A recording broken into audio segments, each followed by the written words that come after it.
Electoral bond आजाद हिंदुस्तान का सबसे बड़ा घोटाला, सबसे बड़ा भ्रष्टाचार है। और ये सिर्फ हम ही नहीं कह रहे हैं, ये सुप्रीम कोर्ट ने इसको अनकॉन्स्टिट्यूशनल जब करार दिया तो ये सिद्ध हो चुका। असलियत ये है कि एसबीआई ने जो नाम सामने किए हैं वो एक के बाद एक मोदी सरकार की कलई खोल रही है। अव्वल तो 6 साल के बॉन्ड का पैसा आया, विवरण और ब्यौरा सिर्फ 5 साल का ही दिया गया है। लेकिन जो बात उभर के आ रही है, सिक्के के 2 पहलू इसमें समझ में आ रहे हैं। एक है चंदा दो धंधा लो, लोग भाजपा को भर भर के पैसे दे रहे हैं और फिर वही भारतीय जनता पार्टी की सरकार उन लोगों को तमाम प्रोजेक्ट्स और तमाम योजनाएं दे रही है। दूसरा जो सिक्के का पहलू है वो है छापा वसूली। ईडी, सीबीआई, इनकम टैक्स छापा डाल रही हैं और ये कंपनियां भर भर के खूब पैसे दे रही हैं भारतीय जनता पार्टी को। भला सोचिए कि जिस पार्टी की सरकार की एजेंसियां लोगों के खिलाफ जांच कर रही हैं, वो पार्टी खुद उन संदिग्ध, उन दागदार लोगों से, कथित दागदार लोगों से चंदा वसूली कर रही है।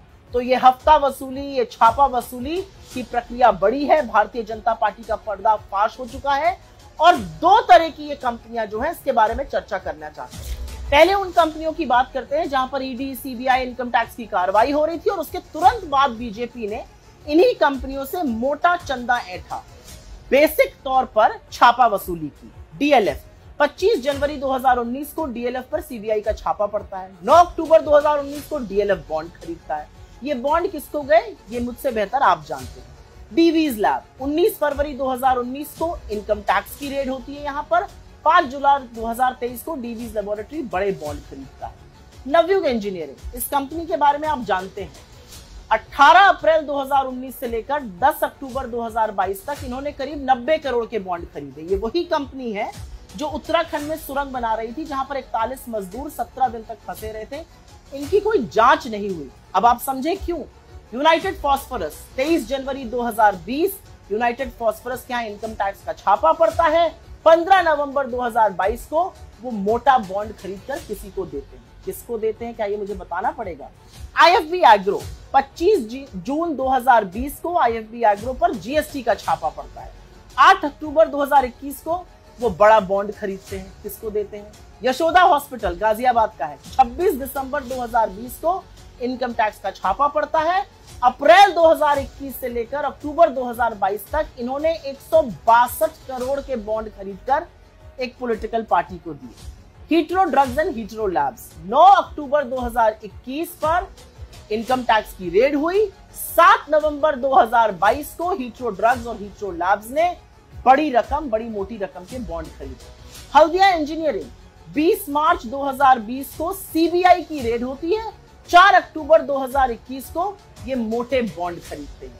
चेन्नई ग्रीनवुड्स, रोचक है ये, जुलाई 2021 को यहां पर इनकम टैक्स की रेड होती है। 5 जनवरी 2022 में ये बॉन्ड खरीदकर बिना दाग के उभर जाते हैं। हीरो मोटो 23 मार्च 2022 को यहां पर इनकम टैक्स की रेड हुई।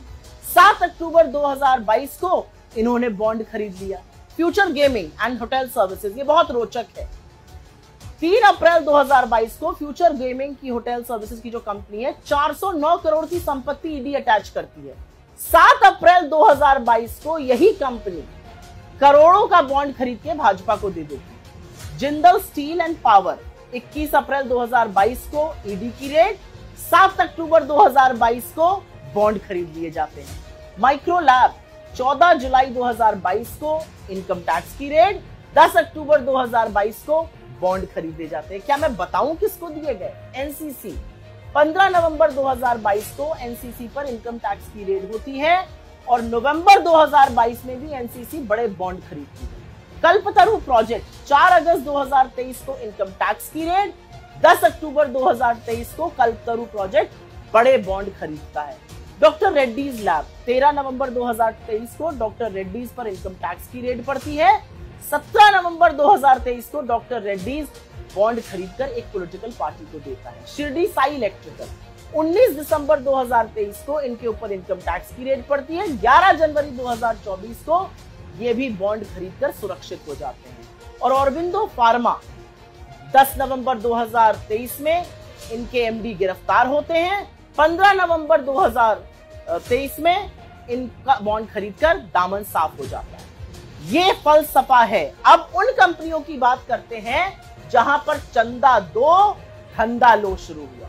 मेगा इंजीनियरिंग, अप्रैल 2023 में मेगा इंजीनियरिंग ने करोड़ों का चंदा भारतीय जनता पार्टी को दिया, कुछ अनुमान से 1200 करोड़ का। 14,400 करोड़ के प्रोजेक्ट मिले हैं इनको। फिर सीरम इंस्टीट्यूट की बात करते हैं जिन्होंने कोविशील्ड बनाई थी। 18 अगस्त 2022 को एक ही दिन में वो 52 करोड़ का चंदा देते हैं।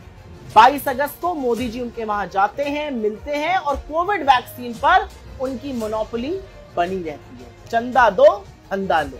वेदांता 400 करोड़ का इलेक्टोरल बॉन्ड दिया और बदले में बीपीसीएल में हिस्सेदारी सौंपने का सारा इंतजाम भारतीय जनता पार्टी की सरकार ने कर लिया।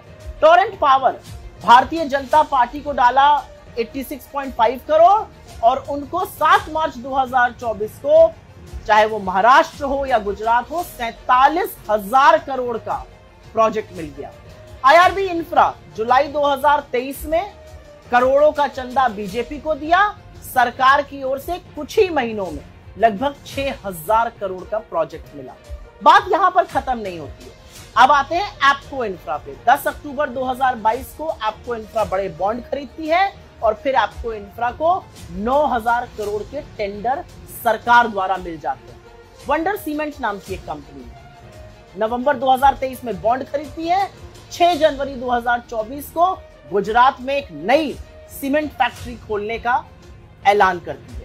ब्राइट स्टार इन्वेस्टमेंट, ये भी बड़ा रोचक है। 6 मई 2019 को बॉन्ड खरीदती है और उसके बाद 2022 में असम की सरकार उनके साथ एमओयू साइन करती है कोई मेडिकल फैसिलिटी को बढ़ाने के। और उसके बाद बात करनी पड़ेगी बड़े बड़े ग्रुप्स की, उसमें से एक मित्तल ग्रुप है, बड़े बॉन्ड दिए।